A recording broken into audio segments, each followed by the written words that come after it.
la maestra en Ciencias Viviana Reyes Gómez, que cursó sus estudios de licenciatura en la Universidad Nacional de Colombia, sede Bogotá, donde obtuvo el título de biólogo. Desde los inicios de su carrera se interesó apasionadamente por el estudio de las algas marinas y por esta razón realizó su tesis en la sede Caribe de la Universidad Nacional de Colombia, ubicada en el archipiélago de San Andrés, Providencia y Santa Catarina. Su tesis de licenciatura titulada Biodiversidad de las macroalgas marinas de Providencia y Santa Catalina tuvo como objetivo describir y dar a conocer la diversidad algal de la isla, describiendo en este estudio una nueva especie de alga roja, Growani pumila, la cual le mereció un premio en el 7º Congreso Mexicano de Micología en el 2013. Ahí me dieron el premio por la mejor tesis del año en este estudio. Realizó sus estudios de posgrado en el Instituto de Ciencias del Mar y Limnología de la Universidad Nacional Autónoma de México, nuestra casa de estudio, y su tesis de maestría tuvo como objetivo caracterizar morfológicamente y molecularmente las algas costrosas pardas gelatinosas del Pacífico tropical mexicano, grupo de algas que ha recibido poca atención por parte de la comunidad micológica. Durante su maestría viajó a California, Estados Unidos, para realizar una estancia de investigación con el doctor Michael Graham de Moss Landing Marine Laboratory para comparar así la diversidad de costras pardas del Pacífico tropical mexicano con la diversidad del Pacífico estadounidense. Después de obtener su título de maestría en ciencias, se vinculó como becario del Programa de Apoyo a Proyectos de Investigación e Innovación Tecnológica, PAPIT. Son proyectos que se aprueban aquí en la universidad, y actualmente es colaboradora en proyectos de investigación del herbario, la sección de algas de la universidad, de la Facultad de Ciencias. Nos va a dar la conferencia. Gracias por aceptar la invitación. Escuchar. Bueno, buenas tardes. El placer es todo mío en realidad. Como voy a hablarles a lo largo de esta plática, las algas costrosas pardas son un grupo muy poco estudiado, tanto en México como a nivel mundial. Entonces, para mí es un placer esa oportunidad para poderles hacer un poquito de publicidad o de difusión científica que llaman, y así darles a conocer un poco más. En esta plática les voy a hablar, de qué son las algas costrosas pardas, dónde están, qué importancia ecológica tienen, y a lo largo de la plática voy a hacer como una reseña cronológica de los estudios que se han realizado o que se han estado llevando a cabo en la Facultad de Ciencias, específicamente en el herbario sección algas, con cada uno de los grupos de las costras que están presentes aquí en México. Entonces, muchas gracias a ustedes, muchas gracias por la invitación, y pues vamos a comenzar. La primera pregunta pues es la básica, ¿no? ¿Qué son las algas costrosas? Bueno, pues las algas costrosas, al igual que las otras algas, el grupo que llamamos algas, pues son organismos fotosintéticos, en este caso marino, que crecen sobre el sustrato formando discos, cojines o corteza. Vemos acá, digo que se llaman costras porque es como cuando uno se cae y se raspa y se le hace la costra, así son, más o menos.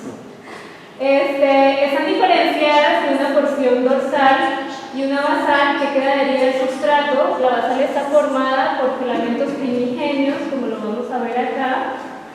Filamentos primigenios que dan origen a los filamentos postignos, o sea, eso crece en realidad así y después empieza a crecer hacia arriba, o sea, crece primero en el plano longitudinal y después transversal, y eso entonces forma los filamentos primigenios y posteriormente los filamentos postignos, de ahí el nombre. Su adherencia al sustrato, puede ser variable, puede quedar completamente adherida a la roca o al caracol o algún sustrato duro por lo general, o puede quedar unida solamente en el centro y con los márgenes sueltos. Esa fijación puede ser mediante rizoides o sin rizoides, hay de los dos tipos.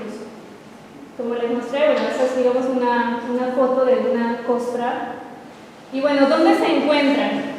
Estas costras las podemos encontrar distribuidas desde el trópico hasta la zona subpolar, o sea, tiene una amplia distribución en el globo terráqueo, siendo parte de la flora dominante de la zona intermareal rocosa en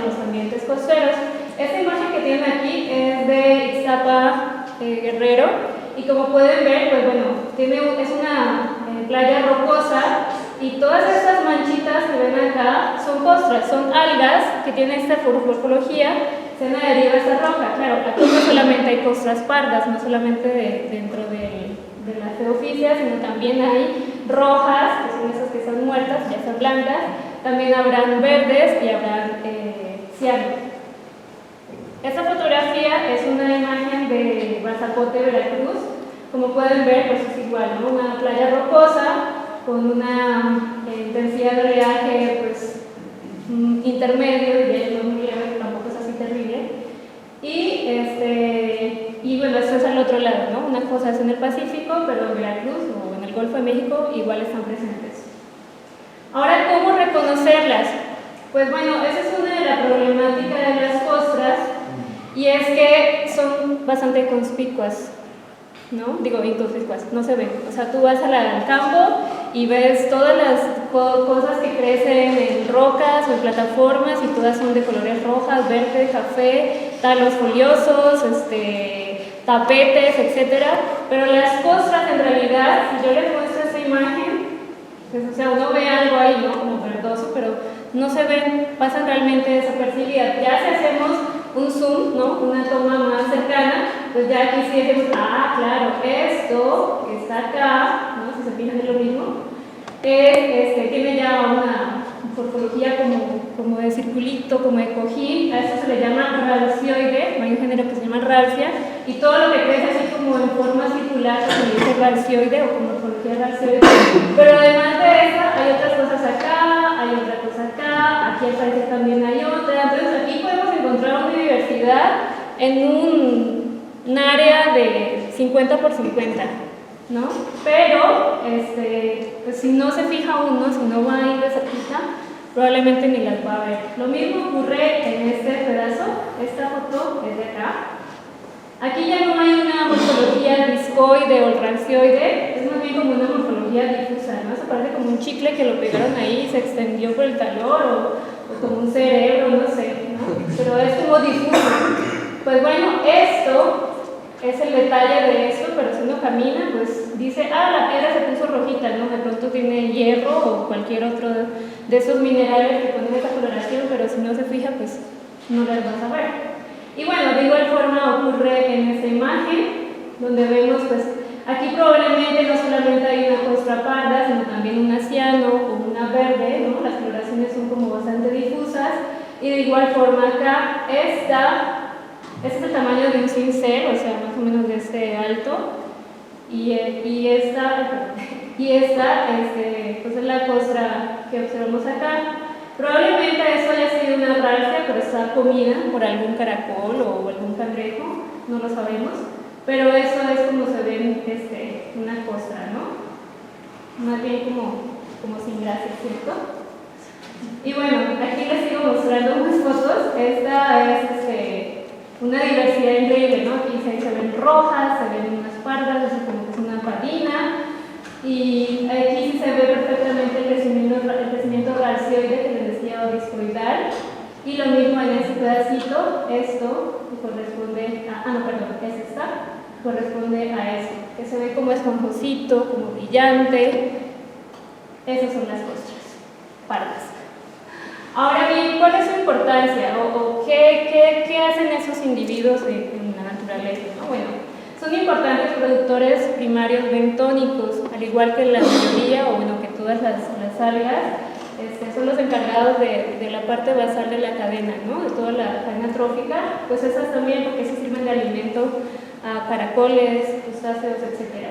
Además de eso, tienen la capacidad de resistir a disturbios bióticos y abióticos. Eso es muy importante porque, por ejemplo, en un caso de un huracán, de un tsunami o de cualquiera de estos fenómenos atmosféricos fuertes, pues probablemente si hay una alga foliosa la va a arrastrar y se la va a llevar y adiós. Estas no, estas están pegadas a una roca, entonces puede llegar lo que les llegue y fácilmente van a sobrevivir y sin ningún problema, ¿no? O sea, tienen esa alta capacidad para resistir. Lo mismo ocurre con el estrés, soportan salinidad, temperatura, radiación solar, mejor dicho, son Highlander, digo yo digo ya, las algas Highlander porque aguantan todo, ¿no? O sea, la desolación perfectamente ahí están, si hay subida de alcalinidad, ahí siguen, si baja la marea, ahí están, si sube, ahí se quedan, o sea, tienen realmente una alta capacidad para resistir, lo que les permite obviamente pues colonizar esos ambientes con facilidad, ¿cierto?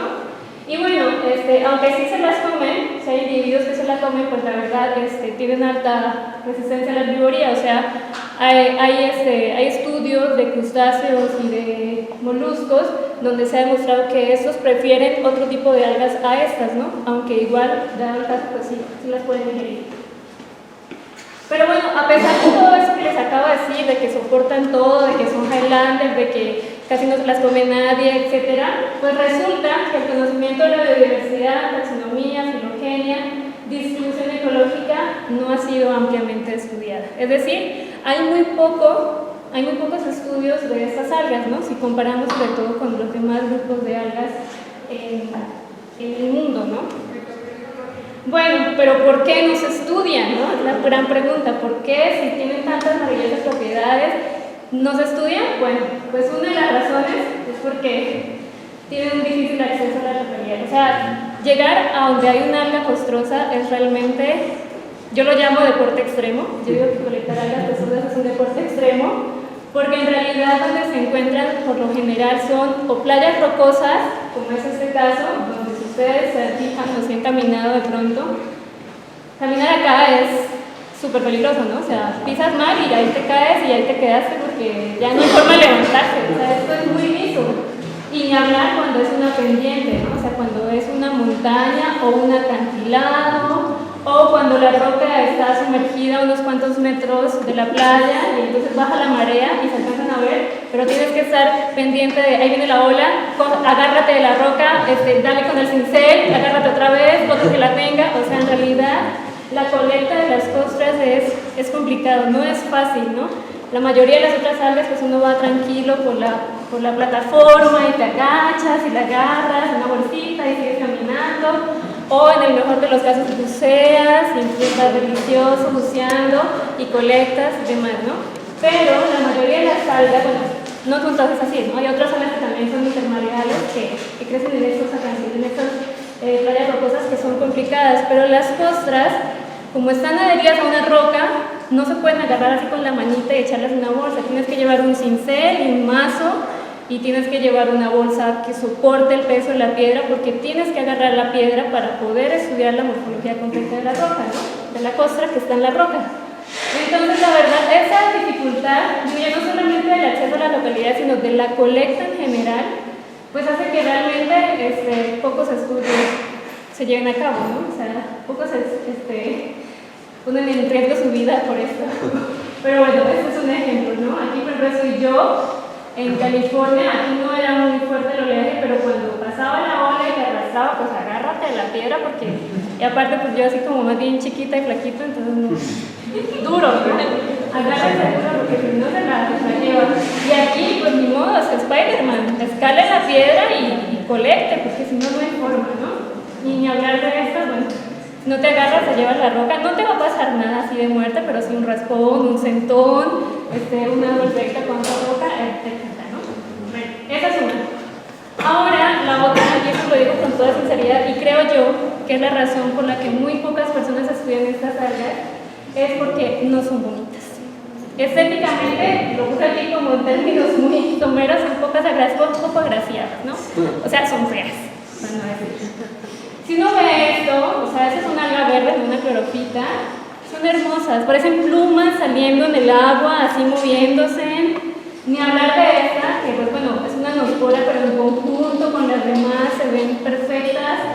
Esas padinas que crecen así como rosetas. Y ni hablemos de las rojas, porque las rojas sí se llevan el certamen de belleza. O sea, estas algas son hermosísimas, pero hermosísimas. Uno las ve y en serio le dan ganas de estudiarlas. Todos quisiéramos ser psicólogos de rodofitas. Esa es la verdad. Y pues ve uno esto. No.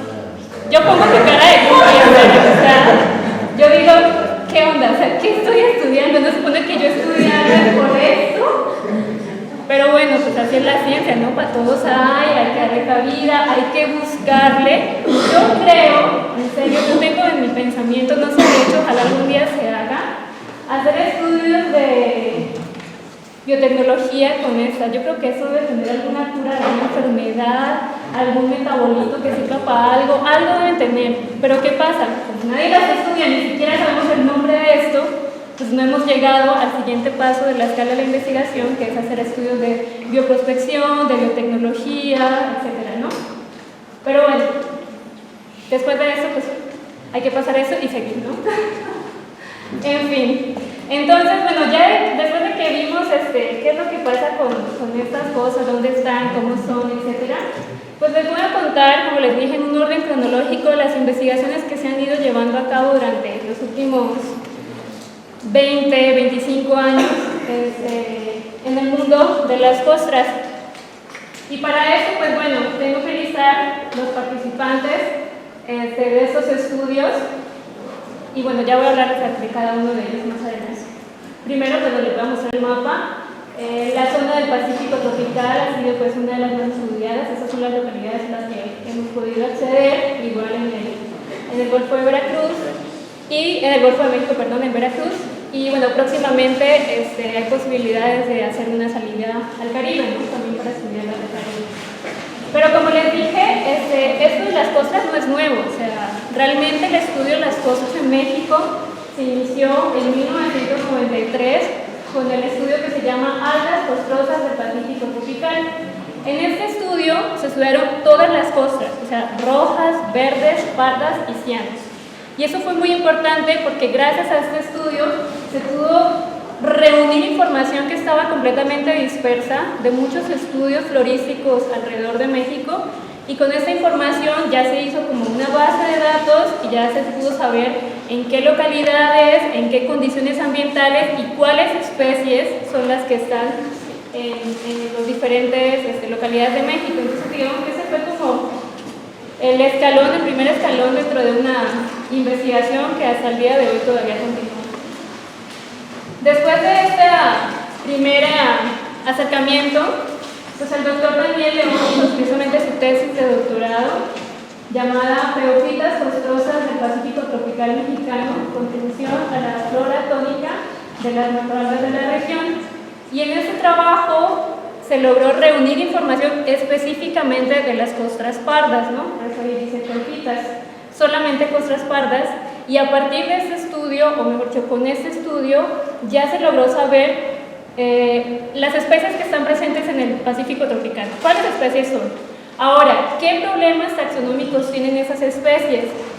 Y pues, en la medida de lo posible, pues se resolvieron ciertos problemas taxonómicos. Esto fue alrededor de 1996.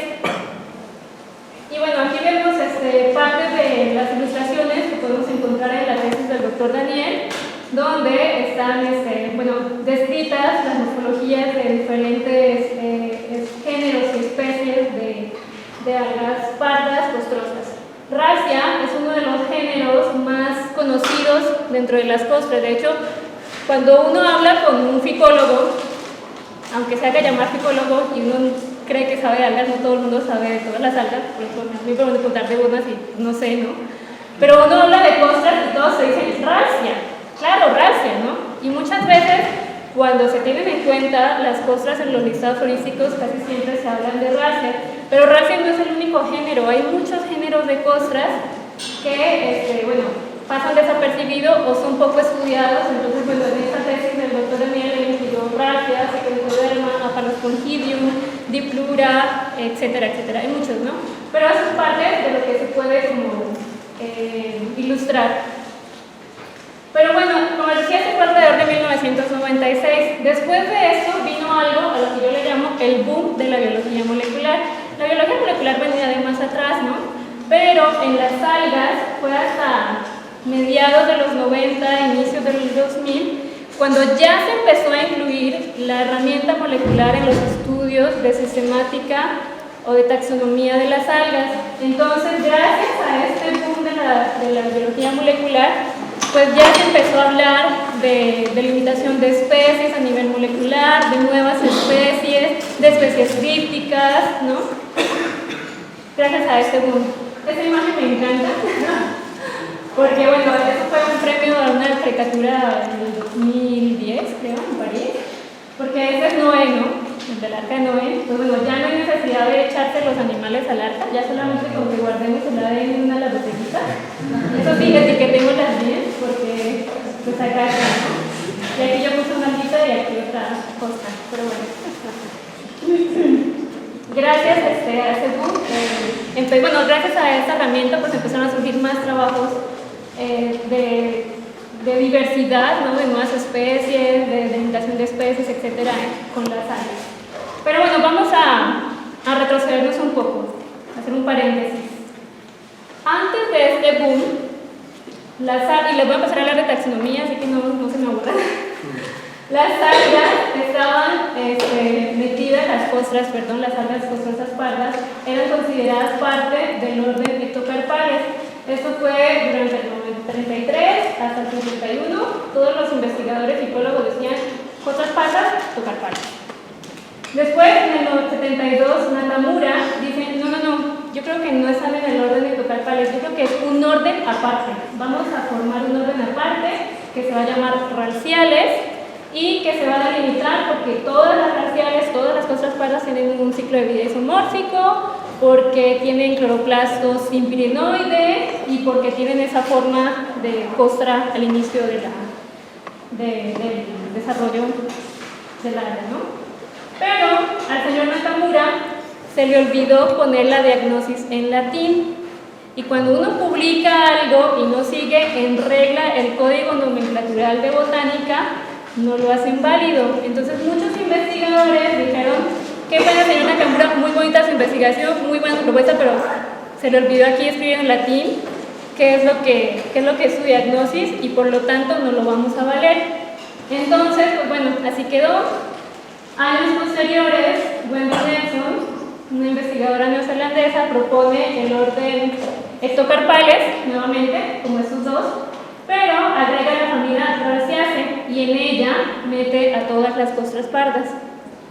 Fue hasta después de 82 a 94, que 12 años después, esos señores Dan y Cruel empiezan con los estudios moleculares. Ellos toman el ADN de varias algas de pardas, extraen el gen 18S, que es un gen ribosomal, hacen su arbolito y se dan cuenta que Analicus japonicus y Ralph fungiformis, que son dos especies de costras pardas, sí están juntas, ellas quedan juntas en el árbol, pero fuera de Ectocarpales. O sea, ahí ya se hace evidente que esto que ellos creían, pues no es así, porque no está dentro de Ectocarpales como se había planeado, como se había pensado, ¿no?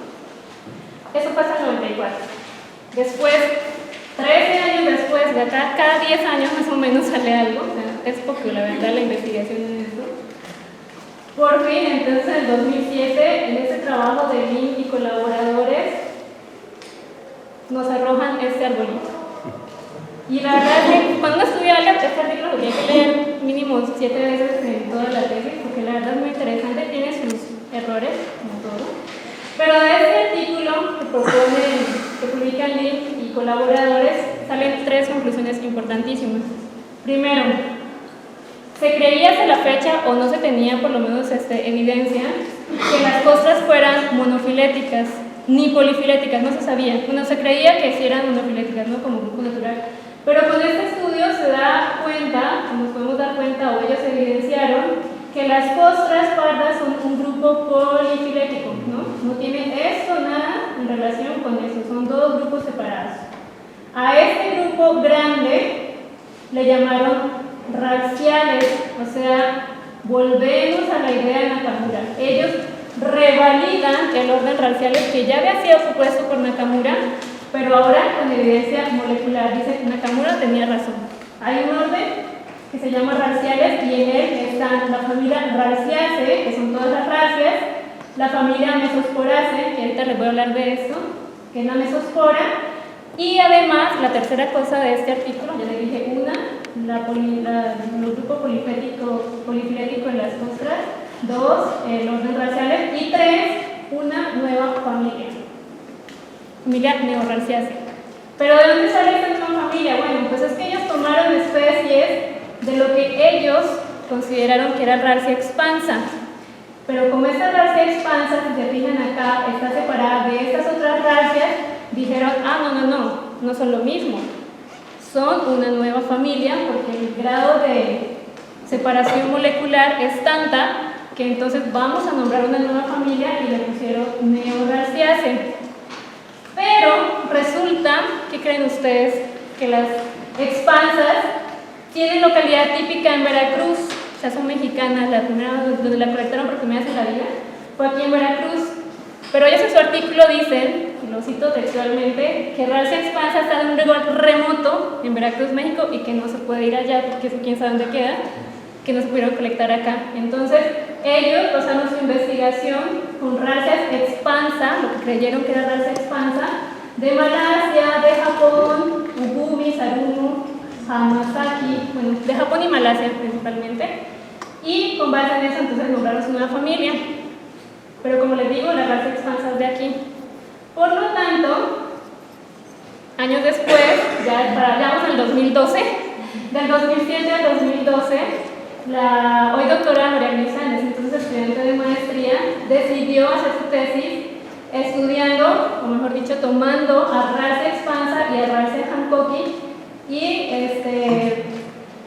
realizó su caracterización morfológica y molecular para así pues evidenciar algo. Bueno, primero que todo, antes de que ella estudiara esto, se creía que todo esto, o sea, expansa y hancocky, era un complejo morfológico, o sea, probablemente eran la misma especie. No había un límite morfológico claro. Entonces, pues ahí es donde entra la herramienta molecular, ¿no? O sea, todo lo que morfológicamente no podemos como saber porque nuestros sentidos nos engañan.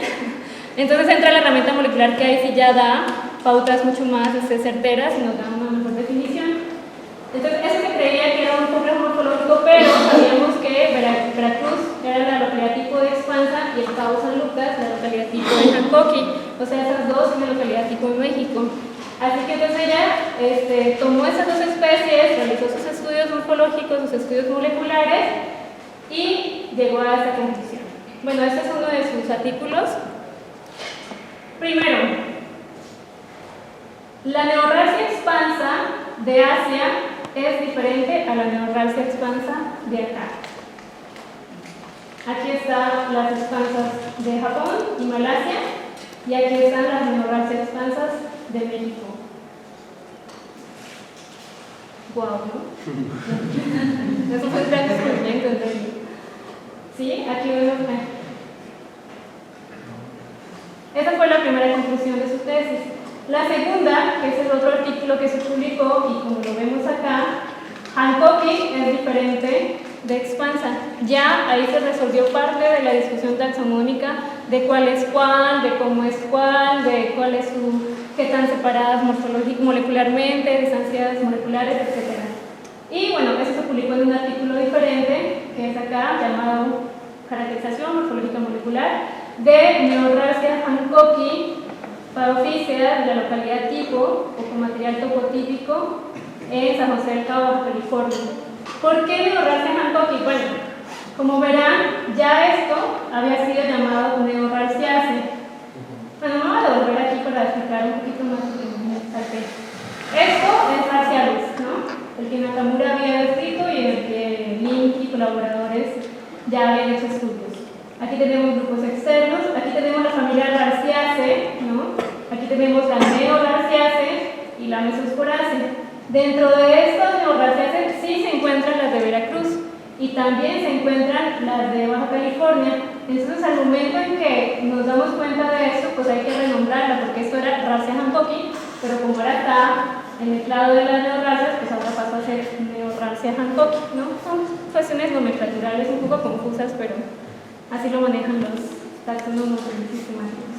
Pero bueno, gracias al trabajo de Luisa, llegar a esta conclusión. Ya se dejó a un lado o se pudo resolver la controversia entre qué es hancocky, qué es expansa, cómo se diferencian, etcétera, etcétera. Después, eso fue en el 2012, En el 2013 llegué yo a México dispuesta a trabajar con algas y me topé en el camino a las costras, entonces dije, pues va, ya que no puedo estudiar las rojas, vamos a seguir con las costras. Y entonces, ya no con rancia, sino con este otro grupo de algas, a las que yo les llamé gelatinosas, precisamente por eso, ¿no? O sea, si ustedes las tocan es como si fuera una clara de huevo, son absolutamente babosas. Cuando están hidratadas, tal vez, ¿no? Cuando están secas son una roca. Y entonces dije, bueno, voy a trabajar con ellas. Y ahora entonces, ¿qué es lo que diferencia? O bueno, ¿cómo son estas costras pardas más bien? Estas costras pardas gelatinosas pues tienen filamentos libres, tienen esporangios terminales o laterales, esporangios pluriloculares intercalares y bueno, pues son mucilaginosas, ¿no? Así como se ve aquí como babositas. Resulta que dentro de lo que se llama gelatinosa hay tres géneros, que son Apalosconchidium, Mesospora y Basispora.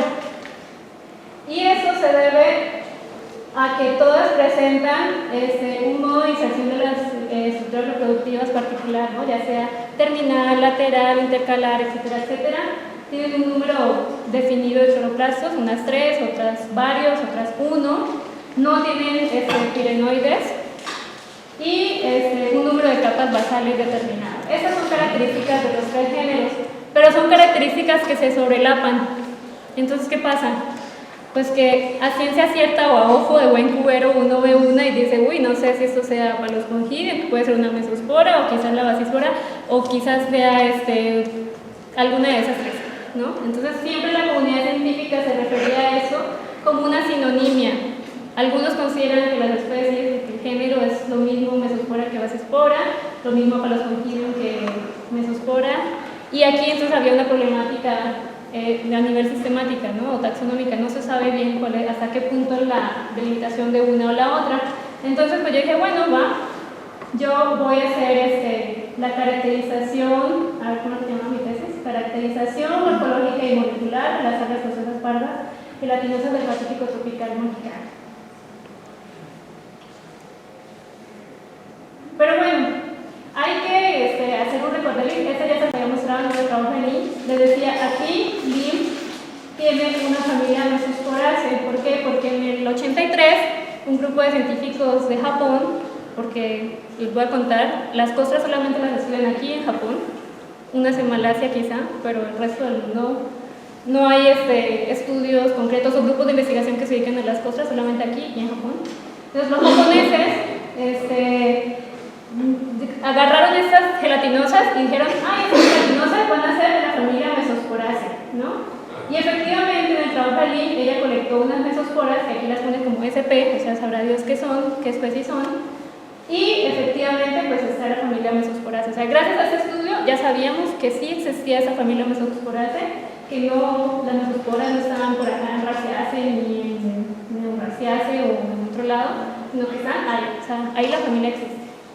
Después, en el 2013, publicaron una nueva especie con ese trabajo que es Mesospora elongata. Entonces aquí tenemos Mesospora michi y aquí Mesospora elongata y bueno, un soporte alto, muy bonito el artículo, muy completo, una caracterización muy bien hecha y ya teníamos entonces dos especies de Mesospora.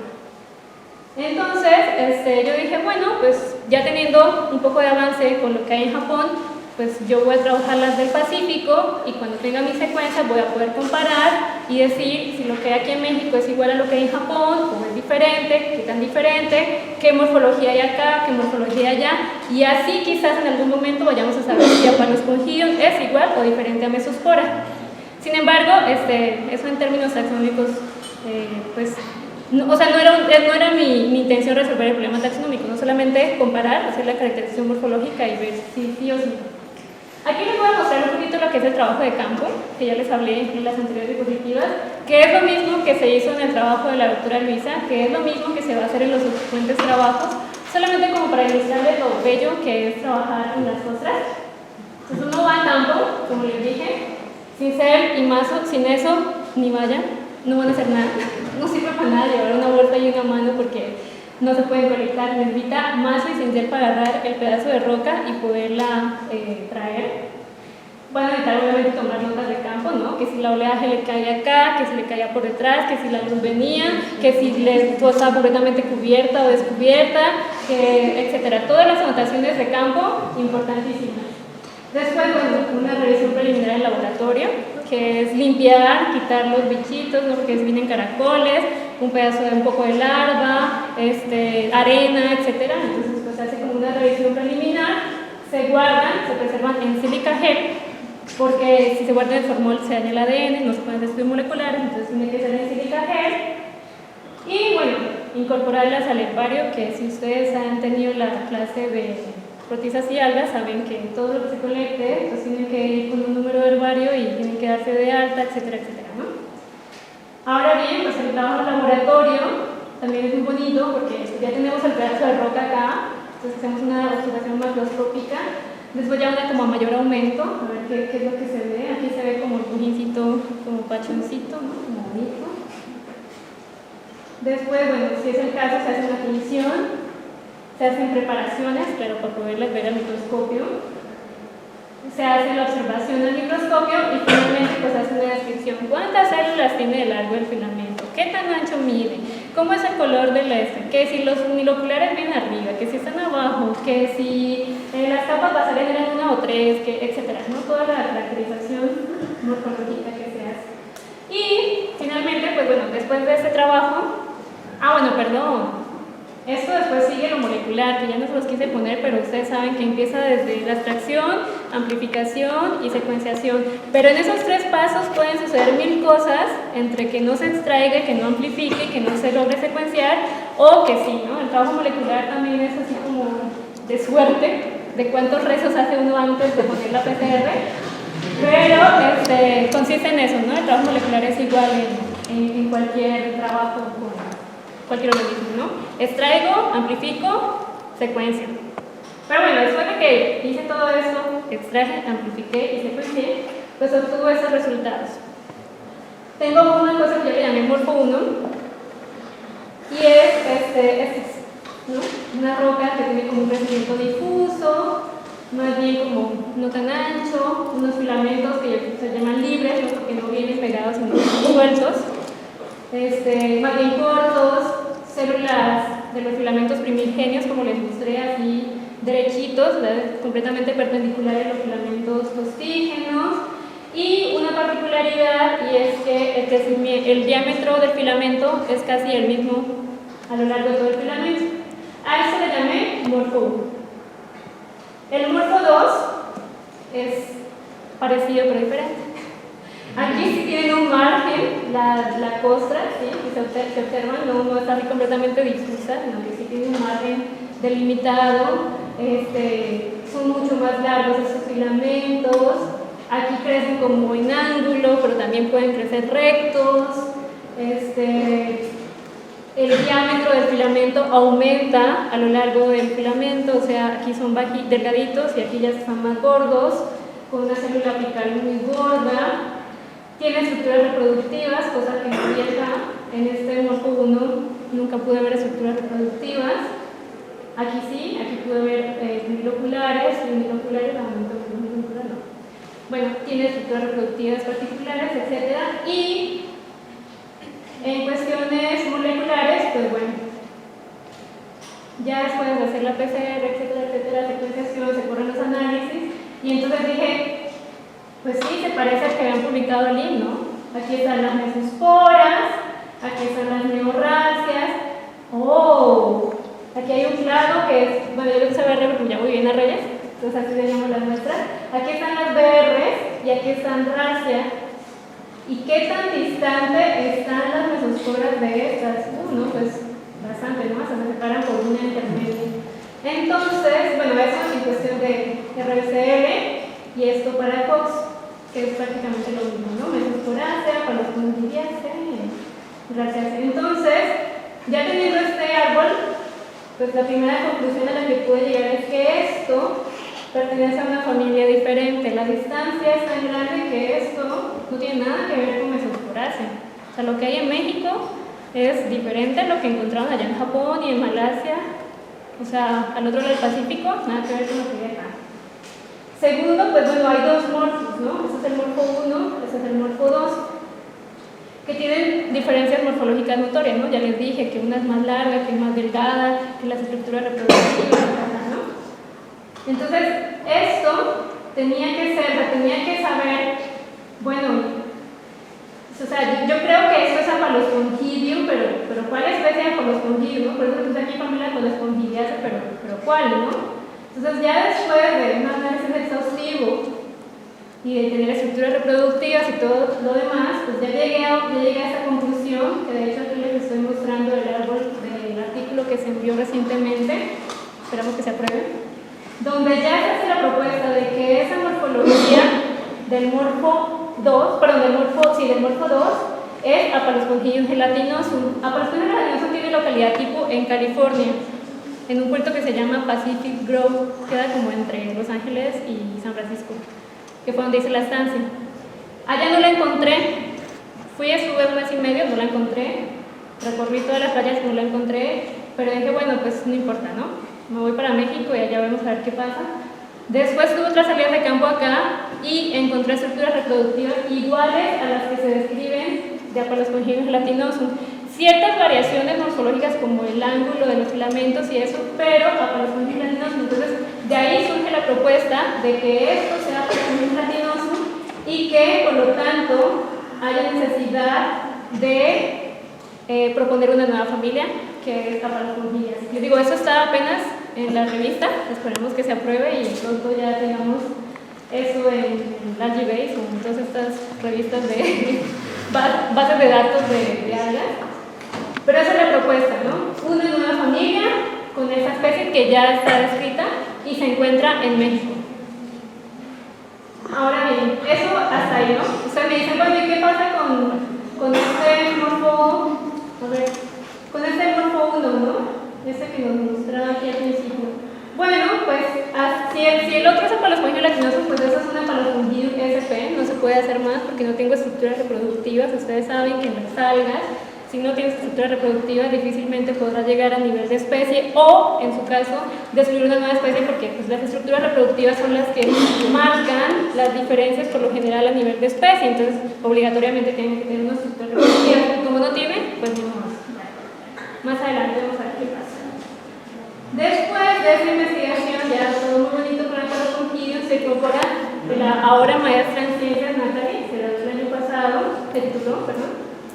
Y ella entonces empieza a trabajar, bueno, Luisa, Ralcias, Viviana, Apalospongidium, Nati, Estragularia. Pero Estragularia no es un género. Estragularia es un complejo morfológico que incluye, o sea, es una morfología, ¿no? Así como si yo les dijera, no sé, mi computador, morfología Mac, ¿no? O sea, una marca, una cosa, o sea, no tiene nada que ver con la especie, es simplemente que se parece a. Pero ella dijo, vale, yo me encargo de esas estragularias y voy a hacer entonces la caracterización morfológica y molecular de las algas tipo estragularias en el Pacífico tropical mexicano. Y bueno, Nati le tocó un trabajo de verdad, pero así colosal. O sea, ella se metió con estragularia, que estragularia puede ser cualquier cosa. Les voy a mostrar esas fotos. O sea, díganme, ¿ustedes eso se le parece a esto? ¿O a esto? ¿O eso se parece a...? Bueno, a eso se parece. Pero esto con esto... No, esto con esto. O sea, yo los veo completamente diferentes. No me parecen nada. O sea, aquí están pegaditos hasta casi 3/4 de larga. Aquí están menos, ¿no? Pero bueno, esas son cosas donde uno dice hasta dónde va el límite de una especie. No, la especie va desde 3/4 unida hasta la mitad, o toda unida, o solamente un pedacito. O sea, son cosas a nivel morfológico, son complejos porque estas algas son sencillas en realidad. O sea, no hay mucho de dónde mirarle. O sea, hay de dónde mirarle, pero entonces tiene que ser un detalle extenso, ¿no? Entonces, pues Nati agarró todo esto y dijo, no, yo me encargo. Yo me reviso la morfología, yo le saco el ADN, hago secuencias, en fin, y sacó este árbol.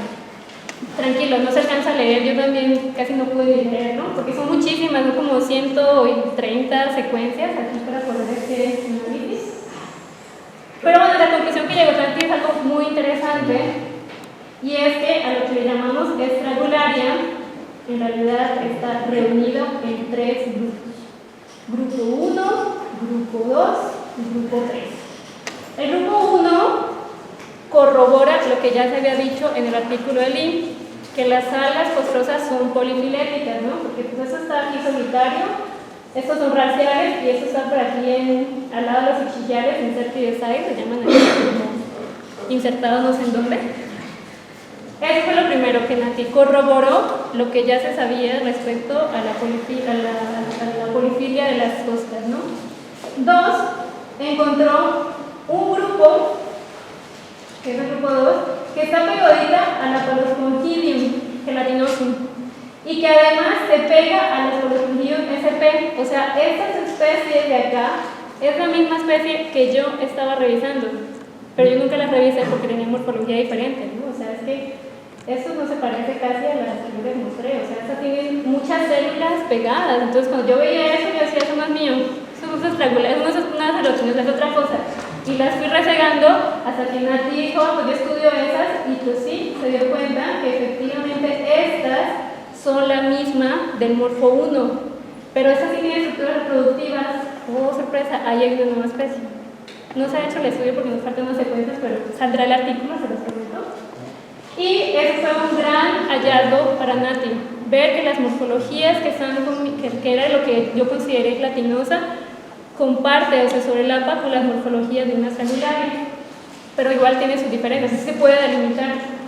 Ahora, grupo 3, pues hay algo, o sea, hasta el estudio de Nati, jurábamos y perjurábamos que las mesosporas eran de Japón y Apalospongidium era de México. Así de claro, ¿no? Aquí no hay mesosporas, allá no hay Apalospongidium.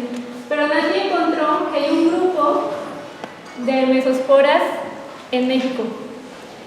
Pero resulta que estas mesosporas que se pegan de Japón pues no son mesosporas CP y no hay fotos y no hay medidas y no hay nada. Entonces, pues, ¿qué hay que hacer? Describir perfectamente estas y hacer la propuesta de una nueva familia. Entonces, o es una nueva familia que sería algo así como neomesospora, o es otro nombre, ¿no? Ahí sí ya el que le quieran poner. Pero comparten o están dentro del clado de lo que es mesosporas. Entonces, digamos que aquí en México la diversidad, pues sí es grande de cosas, porque tenemos tanto mesosporas como neorralcias, ya lo vimos, la neorralcia Hancock y la neorralcia expansa, tenemos a Apalospongidium que surgió nuevo, y bueno, aquí también habrán otras ralcias que están dentro de la familia Ralciaceae. Estas fueron las 3 conclusiones importantísimas de Nati, y bueno, aquí les muestro las fotos. Esto es el grupo 1, que son como más pegaditas, más unidas, más connatos se llama esto, que está como junto. Aquí ya, pues, aquí de columna. Aquí eso es la plata a la mitad, eso como en forma de bastón, otros más elongados, otros más redonditos, en fin. Y bueno, lo que sería Apalospongidium, no sé cómo se va a llamar, la verdad, hay que poner el nombre, que sería la nueva especie de Apalospongidium. Y bueno, ya. Ahora les voy a hablar del último, y sería la última. El proyecto, bueno, después cuando se inició la tesis de Nati, se propuso el proyecto llamado Variación Genética de Neorralcia Expansa y Neorralcia Hancocky. Y esto es un proyecto PAPIR, que está financiado por la universidad, en el que ya una vez sabiendo que Neorralcia Expansa y Hancocky son 2 cosas diferentes, ahora la intención es conocer esa variación genética al interior de las poblaciones de cada uno de ellos. Eso con la finalidad de conocer más sobre la historia evolutiva, de ver cómo es que se han separado, juntado, unido, pegado las diferentes especies de costras, etc., ¿no? Todo lo que son proyectos de genética de poblaciones pues nos dan mucha información a nivel evolutivo. Entonces esa es la finalidad, pero bueno, como dice aquí, es un proyecto que está siendo llevado a cabo. Y bueno, hay mucho más. Aquí les hablé de que 4 géneros, pero en realidad hay muchos géneros de costras. Aquí está Cerdolito de Petro de Rano, son imágenes hasta del siglo pasado. Nemoderma, carpa, dipura, etc. Hay muchas especies, géneros, incluso que no se han estudiado, no porque no sean en México, no porque la diversidad aquí sea poquita y no existen, sino porque lo que hace falta es gente y números. Entonces, si algún día ustedes chicos dicen, voy a sacrificar por la ciencia y voy a estudiar cosas, pues hay mucho para hacer. Y bueno, todo eso con el patrocinio del auspicio del herbario sección Algas. Aprovecho aquí rápidamente para hacerle publicidad pues, a todos y cada uno de los que han participado en este proyecto. Y para invitarlos que entren a la página, googleen herbario sección Algas UNAM, y podrán entrar al portal del herbario. Ahí pueden hacer búsquedas de especies, ir a la base de datos, ver convocatorias, ver proyectos, etc. Por lo general se mantiene muy actualizada la página, entonces cualquier cosa, dudas de algas, vayan allá. Y bueno, las redes sociales son lo de hoy, entonces también denle un like a la sección del herbario seccional del Facebook. Ahí también se van a publicar convocatorias, que si quieren hacer el servicio social, que si quieren trabajar en algún proyecto, información sobre algas, congresos, ponencias, etc. Pues bueno, está ahí para que lo consulten. Y pues muchas gracias.